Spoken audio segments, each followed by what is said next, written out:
আল্লাহ নবী সাল্লাল্লাহু আলাইহি সাল্লাম বলছেন, ইজা সামি'তুমুল মুয়াজ্জিন ফাকুলু মিসলা মা ইয়াকুলু সুম্মা সাল্লু আলাইয়া। আল্লাহ নবী বলছেন, ওই ব্যক্তিদের জন্য আমার শাফায়াত অংশীদারিত্ব পাবে, ওই ব্যক্তিদের পক্ষে আমি সুপারিশ করব, ওই ব্যক্তিদের পক্ষে আমি কথা বলবো। আল্লাহ নবী বলছেন, ইজা সামিতুল মুয়াজ্জিন, মুয়াজ্জিন যখন আজান দেয়, আজান যখন তোমরা শুনবা, ফাকুলু মিসলা মা ইয়াকুলু, মুয়াজ্জিন যা বলে তোমরাও তাই বলো।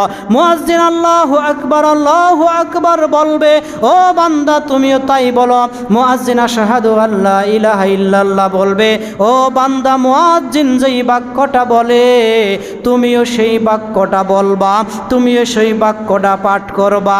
তারপরে সুম্মা সাল্লু আলাইয়া, আমার উপর দরুদ পাঠ করবা। আল্লাহুম্মা সাল্লি আলা মুহাম্মাদ ওয়া আলা আলি মুহাম্মাদ। আজান যখন শেষ হয়ে যাবে, আজানের উত্তর দেওয়া যখন শেষ হয়ে যাবে, এমন সময় তোমরা যদি আমার উপর দরুদ পড়ো, ফা ইন্না মান সাল্লা আলাইয়া সালাতাল্লাহু আলাইহি বিহা আশারা।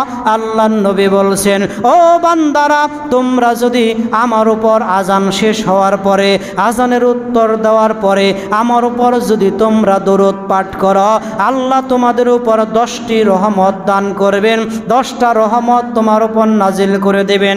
সুম্মা সাল্লাল্লাহু ইলাইহিল ওয়াসিলা, এবং তোমরা যদি আমার আল্লাহর কাছে আমার সেই ওয়াসিলাটা, তোমরা যদি আল্লাহর কাছে আমার নিকট ওয়াসিলা প্রার্থনা করো, আমার কাছে যদি ওয়াসিলা, আল্লাহর কাছে যদি আমার জন্য ওয়াসিলা প্রার্থনা করো, ফাইন্না মানজিলাতু ফিল জান্নাহ, এটা জান্নাতের একটা মঞ্জিল, জান্নাতের একটা সুউচ্চ জায়গা।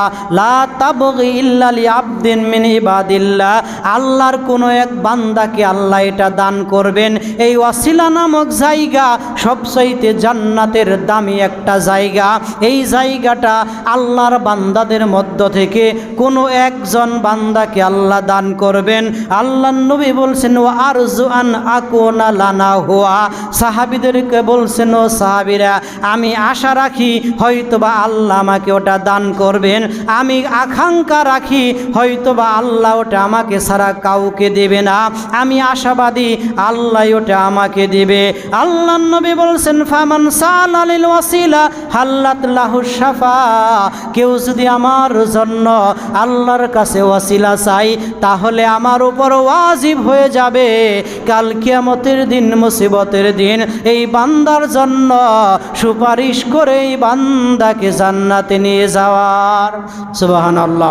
যে আল্লাহ নবী সাল্লাল্লাহু আলাইহি ওয়াসাল্লাম বলছেন, কেউ যদি আজানের পরে আজানের জবাব দিল, জবাব দেওয়ার পরে আমার উপর দরুদ পড়ার পরে আল্লাহুম্মা আনতা আল্লাহুম্মা রব্বি হাযিহি দাওয়াতি তাম্মা ওয়াস সালাতিল কাইমা আতি মুহাম্মাদানিল ওয়াসিলাতা ওয়াল ফাজিলা, এই বাক্যটুকু, এই পুরা এই আজানের দোয়াটুকু যদি পড়ে, তার মানে এই ওয়াসিলা চাওয়া হলো, এই ওয়াসিলাটা হলো জান্নাতের একটা মঞ্জিল, যেটা আল্লাহর নবীকে দান করা হবে।